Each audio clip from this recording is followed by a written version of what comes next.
Good morning, everybody. Welcome back, and thanks for making it to the last day. I know it's a little hard getting up early in the morning, getting in here when it's beautiful out. Super excited to have these two up here, and I think it's very important to really think about how we can better collaborate, both from the corporate side, because I think there's a lot that they can do to help foundations and to help your nonprofits. I met Bryan. It was in March, and we had breakfast, and it was like one of the most energizing breakfasts that I had. This guy is, as Dan said, full of energy, and it's super fun to talk and communicate with him, and really we had a Vulcan mind meld, so that was great. And then Steve Payne from Pledge 1%, as Dan mentioned, we met back in August through our pals at Salesforce, and really love his passion in terms of really getting corporate folks to think about it and startups to think about it at the beginning of their careers rather than later. So Steve, I'd love for you to talk a little bit about what you guys have done and what you've accomplished today, because it's super impressive, and I think everybody in this room can benefit from this stuff that they're germinating out there with the corporations. Thank you, Madeline. Yeah, well, I joined Pledge 1% in March, so I can't take credit for everything I'm going to tell you about, but And just one small correction on Dan's great introduction, but we've actually reached over 6,000 companies that have signed up to take the pledge. And so, we just hit that number, which we're really excited about. So when companies take the pledge, we are asking them to make a commitment to give, and the model we have is not a firm commitment of this. It must be exactly this number, but the commitment we ask of them is to give 1% of employee volunteer time. So at least 20 to 30 hours a year, but most companies do much more than that. 1% of time, 1% of the profit of the company, and 1% of the product. So if a nonprofit can use what you do as a company, Box being one example, there's plenty of others too, allow nonprofits to use that product for free or a heavily reduced price. And then there's also 1% of equity, which typically when a company goes through IPO, that's when a foundation can get set up or something of that nature. So time, product, profit, and equity. Great, thanks so much. And Fluxx is a proud partner of 1%, so we've also joined that, and every one of our employees actually is involved in volunteering. We do it as a company, but a lot of them do it outside, almost every single one of them, as well as giving back from that point of view and raising money. So super fun to be part of that and to help promote it. And Bryan, tell us a little bit about how you got into this and how how early do you think it needs to happen and how you can help make it happen? Well, I think it's really early, and some organizations are the benefactor of a founder who knows that philanthropy or integrating philanthropy into her business model is going to lead the organization in a good direction, both as a community steward, but also as a competitor in their given field. I mean, there's really more than 100 reports now that speak to the power of integrating philanthropy into commercial models, so that the stakeholders that I've always taken as the most important stakeholders to take care of, which is the community first, and then your employees, and then your brand and your organization. Again, if you're the benefactor of a founder who thinks that way, I think you're really in good shape. We were fortunate. I was one of the first hires over at Salesforce back in 2000, 2001, and we were always just pulling on Mark's long coattail and saying, hey, this is really, it's going to be great for this culture if we really dive into this and we really do make this an important focus. And so it's really all I've known, joining Reid Hoffman and Jeff Weiner, who are both incredibly compassionate leaders as well over at LinkedIn, just kind of continued that ethos. Box was a builder and one of the very first Pledge 1 signers, even before I arrived on the scene, to codify it a little bit. And I just think it's important to know that one of the 1%, and I think this is important for all the founders that you all support or that you run around with in your networks, you don't have to wait for profit to turn these things on, right? If your technology or your product is enabling for the nonprofit sector or for community groups in any fashion, they can turn that piece on. Or even if you have 2 employees, you can turn those folks on to interesting, skilled, or general volunteering. And then in time, if you get to a place where you decide on a percentage of revenue or a percentage of profit, a percentage of sales in a certain city, if you want to take care of that city, whatever it is. There's 100 creative models on how you can move things in to a DAF for a foundation or make those financial decisions, but don't wait for profit. Yeah. Box certainly isn't yet profitable, and we're really motivating a lot of interesting things in this space. Yeah, I think that's super important, and I think all of us, when you think about economics, and Milton Friedman was always, hey, look, your only focus is to the shareholder, and what we've seen is the rise of the B Corporation, which, if you guys don't know what it is really for the benefit of society and the environment, not just financials. And I think you're right. People are proving that you get better financials if your folks are engaged and doing things outside of this. So, Steve, what are some of the things that you can recommend to foundations to help get these corporations to get more involved and to partner better with them? Yeah, I mean, part of our process as we kind of sign people up to be pledged companies is, part of what we're doing, yes, we're advocating for companies to take this step, but we're also helping them on the initial steps of their journey. And the biggest barrier is just to get started. And so part of what we do is actually provide a whole bunch of documents to them of just how to start a product donation program, how to start an employee volunteer time program. And so many founders that I talk to, many of them in companies of 2-5 people, they are just looking, they have this desire, they have this hunger, but they don't know where to put that energy. At the same time, they're starting a company and they're working crazy hours and they've got all these other competing aspects pushing on their time. And so where foundations could help is generate those partnerships, help is when you come across a founder or a company CEO who has that desire and passion, ask them the questions about what do you care about, what difference do you want to make, what impact are you seeking to make in the world, and how can you, as the foundation, help facilitate that? You have the relationships with the nonprofits, and you could be a great conduit to that. And also just advance that conversation about impact. These are companies, they're looking to make a profit. They're looking to get their product out into the marketplace, and the work they do within their corporate social responsibility programs needs to work alongside that. It's just the reality of the world that they live in. And so if there's a benefit to their product being used by more people and being more visible because of their corporate social responsibility work, then that is also that's going to help drive that work and embed it more into the company. Right, but how can we help the foundations work more closely with these corporations? So, part of the thing is, as a corporation, we go out and volunteer. So we were over at the Alameda Food Bank and doing that, but how do we get visibility, or how can we partner better to make sure you all are aware and getting access to all of these resources that corporations want to give, that these individuals want to give to the nonprofits that you serve? How do we make that happen? I think it's the foundations become a resource. They become a resource for founders and startups, and it's companies like Fluxx, it's companies like I could go on and on, but there are hybrid companies that serve for-profit and nonprofit, or at least are supported in some fashion by those two entities. The foundation world, the philanthropy world, with its programmatic models, funding returns, they're social typically more than financial returns, but there's a lot that can be learned there by corporate world, and in the same way that some corporate models with accountability and serving customers and all that sort of thing can certainly translate over into the philanthropy side of the equation. But I think just to hold that space, especially as brands realize that assholes never win, in the end, right? And nobody wants to work for an asshole either.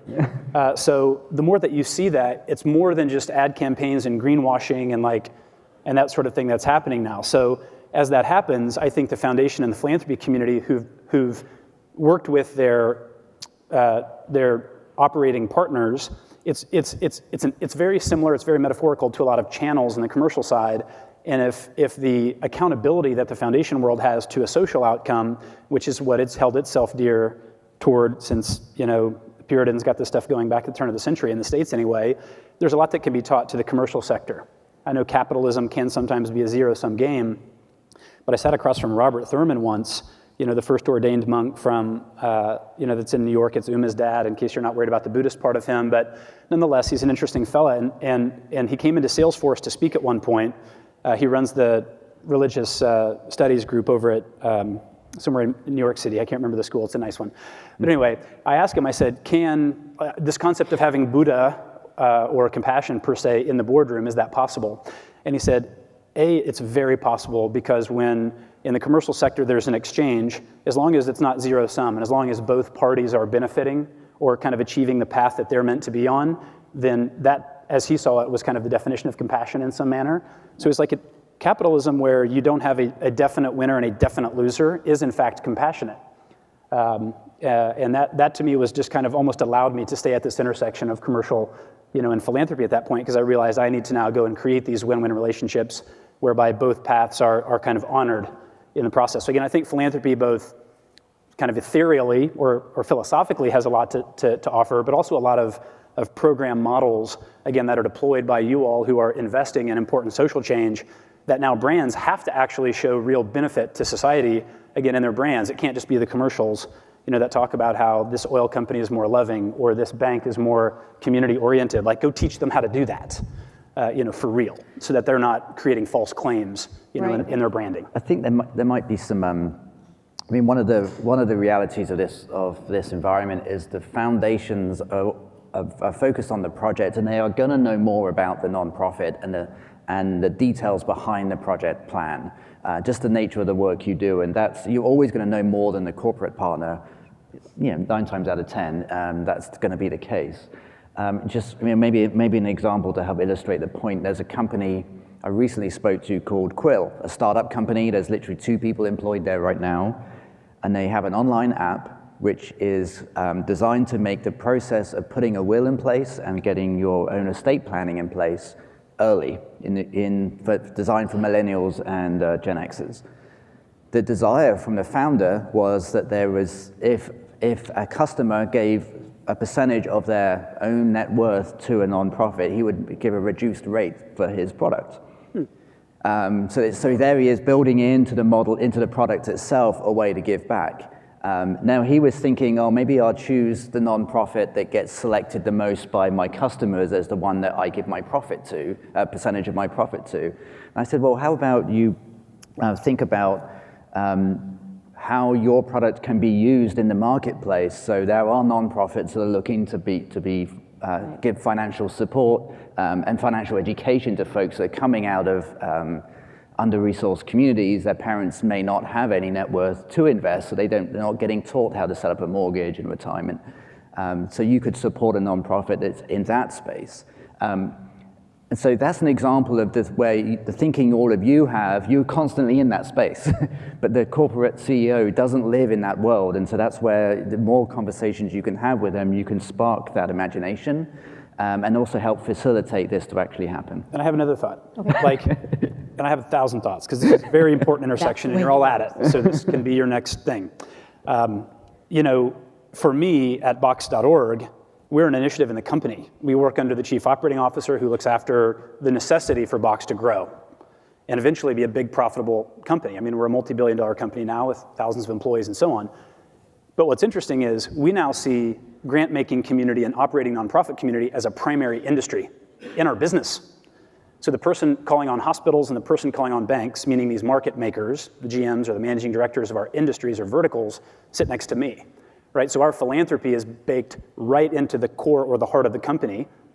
Now, most of you that are using Box for your cloud content management, to keep track of all of your assets, for me, are seen as a heavily reduced price, but yet a customer base. And so it's the portfolio of operating organizations that you represent or that you fuel and fund that may frankly be a big asset to a corporate social enterprise like mine, who needs to make nonprofits successful. And guess what? It's not the most profitable industry. It's not the largest revenue industry by a long shot. But the customer motion and the storytelling and the elevation and the advocacy for the brands of the nonprofits that we have as primary customers at Box, get them into the spotlight, get them supported in the way that they need to be supported. So I would almost say to Quill, don't make it just like a charitable thing on the side that they're going to give some profit to somebody. Make that a viable channel through which they go into the financial education space. Right. and address the needs of these millennials who can't get employed right now because the job market's so crazy. Yep. Or AI is replacing these jobs. So in the end, again, it's like it's elevating things even above like handouts.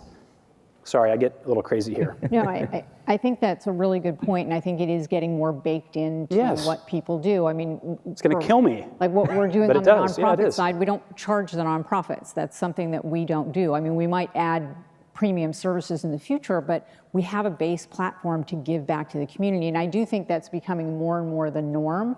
One, because I think people are asking for it, and the millennials, but I don't think it's just millennials. Yeah.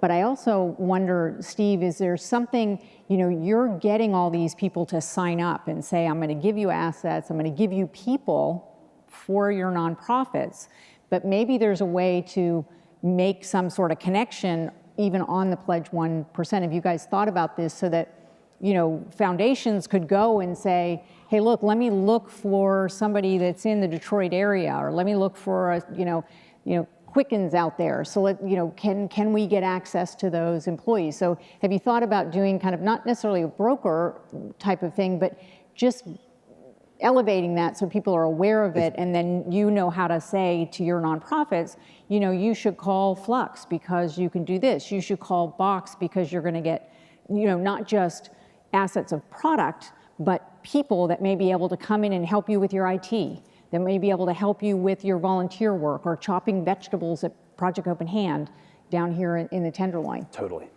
Yeah, I think it's a great idea, and it's definitely a watch this space because good. we've been, the Pledge 1% was only set up 3.5 years ago. The focus and the drive has been working with companies, CEOs, to actually get them to adopt this model and support them on that journey. We get asked very frequently, can you connect us, a nonprofit or some community group, to the companies that care about and wanted to do this work? That would be a whole nother stream of work, and so that's something we're thinking about. But at the moment we don't do that. At the moment we just put company logos up on the site and let people who want to be found in that way. Yeah, there so are check some their logos on the site for stuff in your area to be able to pick up the phone and say, our nonprofits need some help in this area. I think And it's not all two-person startups either. I right. just need to No, be really there are clear. a lot of them are very big. Yeah, that's right. And some of those companies that are bigger, be they Atlassian, DocuSign, Box, Twilio, et cetera, those organizations may still not be profitable, but they're still looking for that same brokerage. They're still trying to shape and harness what their corporate social impact strategy and thought is, and foundations can inform that a lot.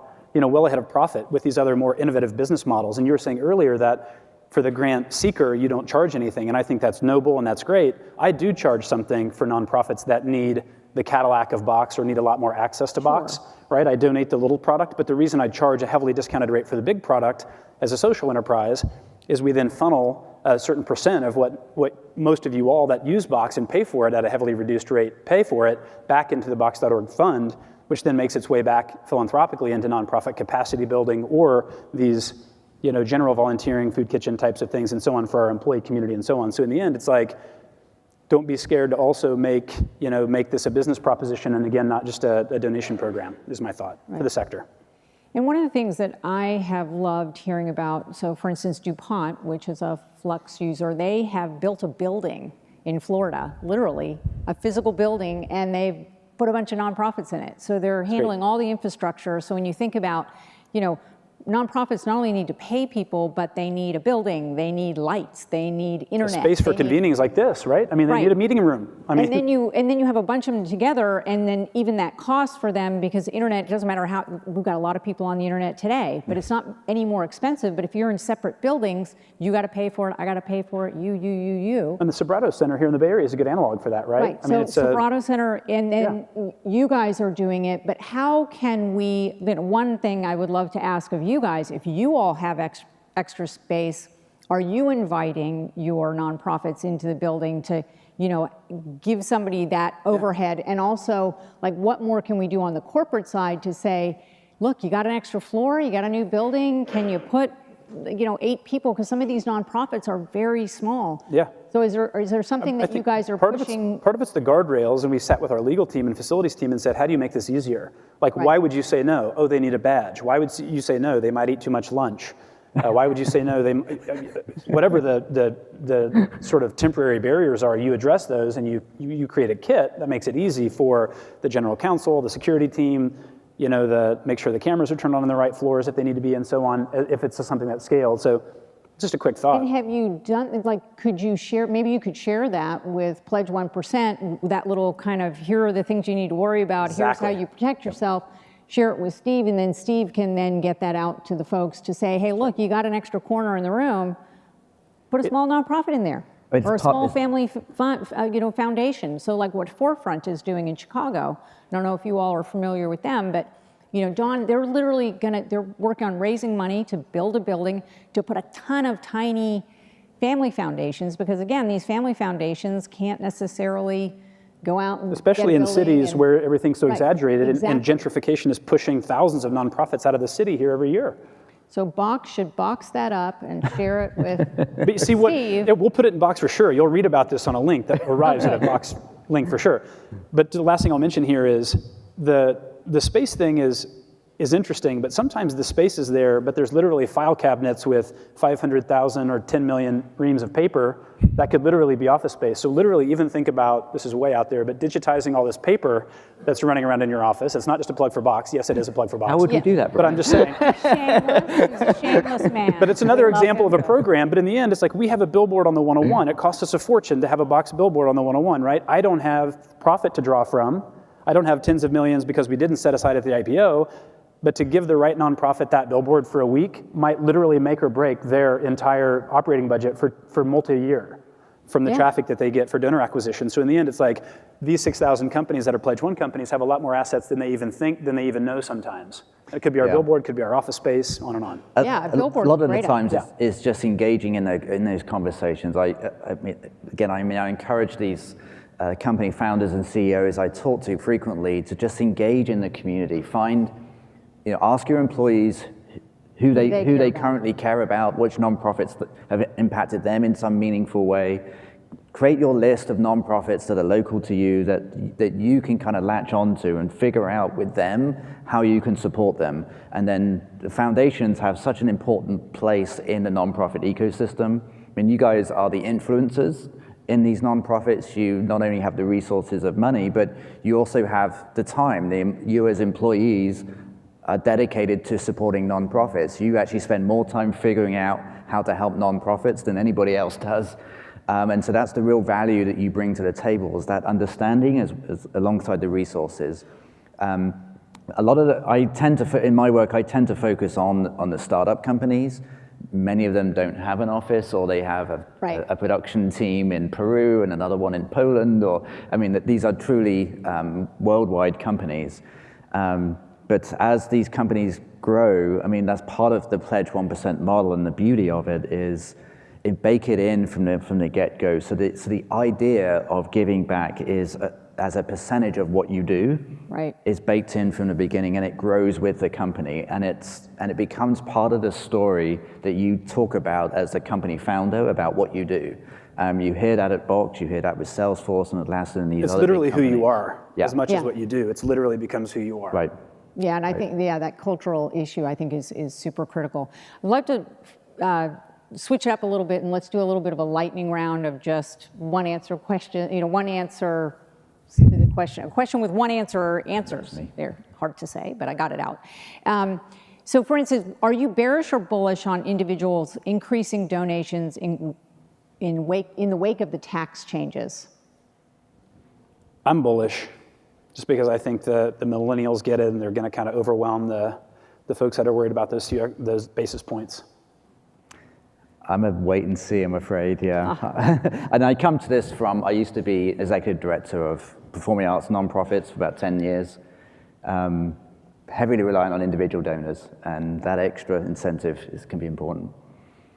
And do you think there should be a requirement for DAFs to give away part of, like right now, the DAFs are kind of the new thing. People are putting tons of money in there. Do you think there should be a requirement for them to give away a percentage like foundations have to do? Yes or no? Yes. Yes, asterisk, next. What do you think that percentage should be? No, I just think there are some cases whereby it's volume or it's amount, And I think there should be some room left for situation or categories of whether or not that should be required. But yes, generally, I don't think that money should sit there and get stale.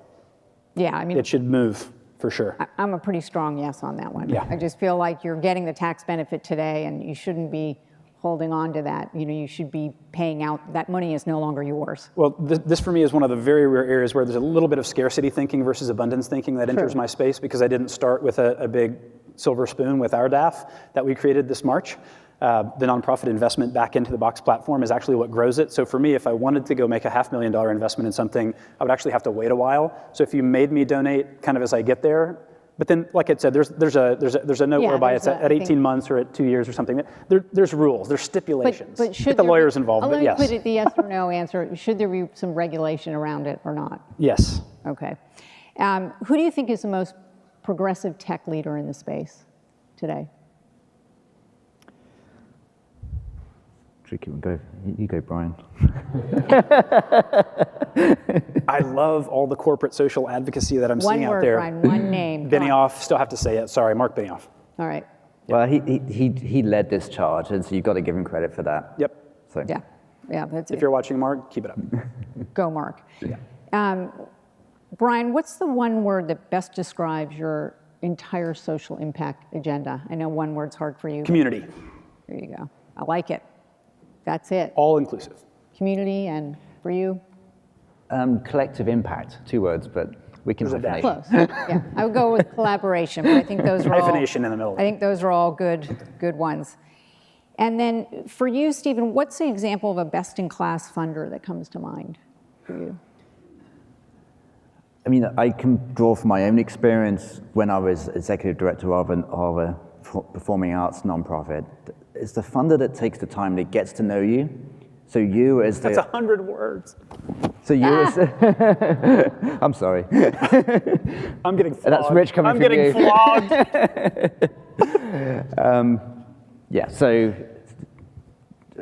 sorry. the funder that gets to know you, so you as the nonprofit CEO will share your real challenges with them. That's the best in class. Yeah, I do think that's important. I think that dichotomy of, you have the money and they don't, right? It's kind of like the VC world. The VCs have the money and we startups don't. And so you tell people what they want to hear instead of what they want to know, except that my chairman of the board tells me I'm too transparent. But anyway. TMI, Madeline. I can't help it. I'm going to tell them what I think.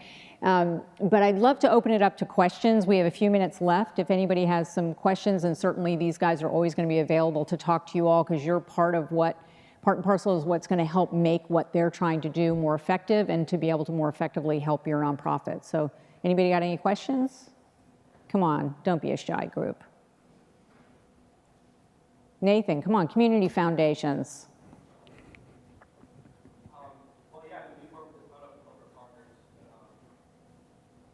At my community foundation, we work with a ton of corporate partners. I'm with the Silicon Valley Community Foundation. And really built into that is helping them not just develop their grant-making strategies, but also, getting board placement on different nonprofits, or connecting with some of the in-kind donations and thinking outside the box. I really like the idea of opening up your mind to what the assets are. I'm going to take that back to my corporate team and think about how can we use the space, how can we use all our various assets. So I think I really enjoyed that part of the talk, and it's a good point. Thanks, Nathan. As I put him on the spot, always cruel. Even corporate, I'll just say this so you can think of other questions. Corporate user groups or user conferences are an absolute wealth of assets and resources to organizations trying to elevate their presence and garner support. Just another example that every tech company is doing out here in the Valley, as you know. Yeah. Anybody else? Oh. Over here. Yay. People are like, I guess I'll ask. I'll be charitable. It's fine.